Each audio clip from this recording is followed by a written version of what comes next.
एक बला की खूबसूरत लड़की कुएं पर पानी भर रही थी।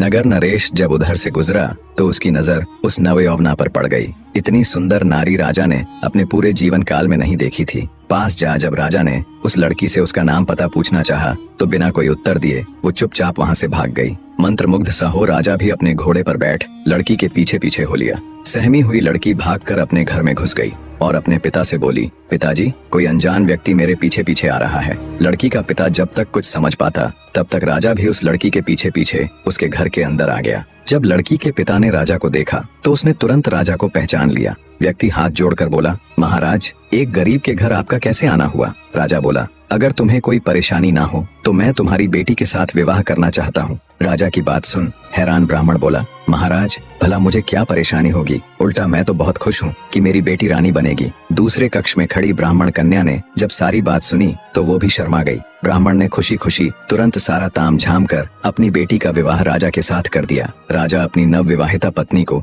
अपने साथ घोड़े पर बैठा राजमहल की तरफ चल पड़ा। चलते चलते रात का समय हो गया और रास्ते में एक घना जंगल लगता था। जब राजा उस जंगल में से निकलने लगा तो ब्राह्मण कन्या बोली, महाराज, मुझे बहुत जोरों की प्यास लगी है। रानी की बात सुन राजा घोड़ा रोककर आसपास कोई पानी का कुआं, कोई झरना खोजने लगा। उसी जंगल में एक खूंखार आदमखोर दानव रहता था। जब भी कोई उस जंगल से गुजरता तो दानव को आदम यानी मनुष्य की महक आ जाती थी। कई दिनों के भूखे आदमखोर को जब मानव गंध आई तो वो खिल उठा और तेजी से गंध की दिशा में बढ़ने लगा। कुछ ही समय में दानव रानी के पास जा पहुंचा। रानी ने जब अपने सामने एक खूंखार आदमखोर दानव को देखा तो उसकी चीख निकल गई। पानी खोजने गया राजा रानी की चीख सुनते ही घबरा गया और तुरंत भागकर वापस आया। देखा तो उसकी नव विवाहिता पत्नी एक खूंखार दानव की कैद में है। राजा हाथ जोड़कर रानी को छोड़ने के लिए दानव के सामने मिन्नतें करने लगा। अब दानव तो कई दिनों का भूखा था, इसलिए उस पर राजा की मिन्नतों का कोई असर नहीं हुआ। तब राजा बोला, सुनो राक्षस, मैं इस नगर का राजा हूँ। अगर तुम मेरी पत्नी को छोड़ दोगे तो मैं हर सप्ताह तुम्हारे भोजन के लिए किसी हष्टपुष्ट व्यक्ति को तुम्हारे पास भेज दिया करूंगा। ये मेरा वचन है।